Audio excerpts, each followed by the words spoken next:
घेवड्याची भाजी अशी बनवली की ताटात काहीच उरलं नाही।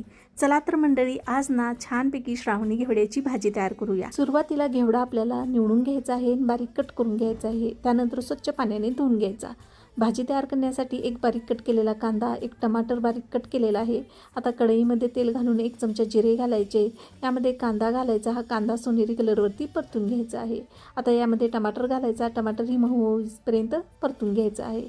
त्यानंतर आपण बारीक कट करून घेतलेला जो घेवडा होता तो घालायचा। 2 ते 3 मिनिटं हा घेवडा या तेलामध्ये परतून घ्यायचा आहे।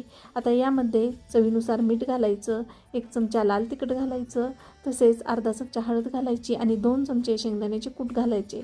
त्यानंतर आपल्याला हा घेवडा ना 2 ते 3 मिनिटं परतून घ्यायचा। 2 ते 3 चमचे पाणी घालायचे, म्हणजे हाताने शिंतोडे द्यायचे आणि झाकण ठेवून हा घेवडा आपल्याला शिजवून घ्यायचा आहे। अगदी 2 ते 3 मिनिटात ही घेवड्याची भाजी शिजवून तयार होते। थोडीशी कोथिंबीर घालायची। ही रेसिपी आवडल्यास नक्की ट्राय करा। लाईक, शेअर आणि सबस्क्राईब करायला विसरू नका। धन्यवाद।